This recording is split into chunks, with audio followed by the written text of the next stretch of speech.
So today we are going to see the extensor compartment of the forearm, and we are going to see all the muscles related to it. So this one is the thumb and this is the little finger side.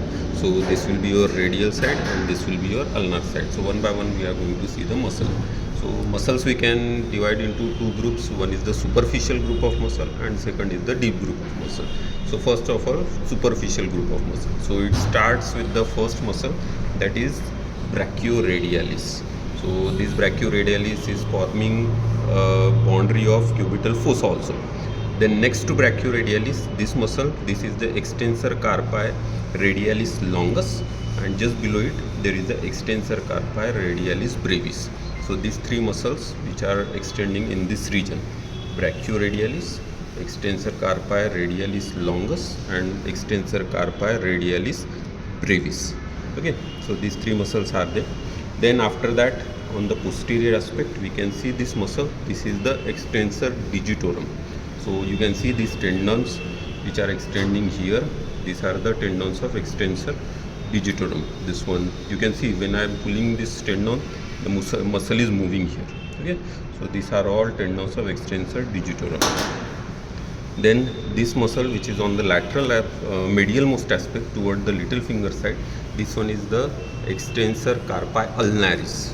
Okay, so these are the superficial group of muscle, and last superficial group of muscle which is somewhat triangular in shape, this is called the anconius, which is toward the ulnar side. So this is the anconius muscle.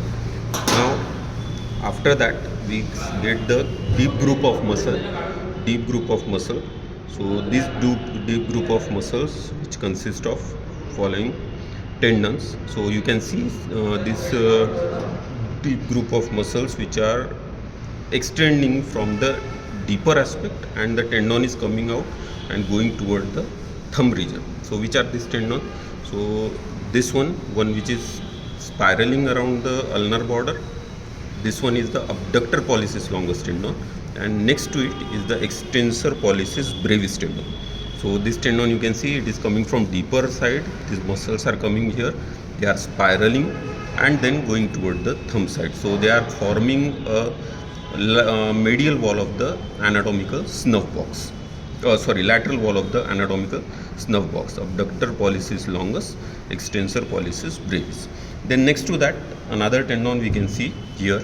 This is the extensor pollicis longus tendon. Again, it is coming from the deeper side. So just pay attention here. When I am pulling this tendon, you can see the movement. Some movement is seen. Movement is seen here in this muscle. Okay. So this muscle is the extensor pollicis longus. Okay, extensor pollicis longus muscle. Then next to extensor pollicis longus, this muscle is there. This is the extensor indicis muscle. So additional deep muscle is provided to the index finger. So this is the tendon of extensor indicis. Okay, so you can easily see here, when I am pulling this muscle, this tendon is also moving, or whenever I am pulling this tendon, that muscle is moving. Okay, so this is the tendon of extensor indicis.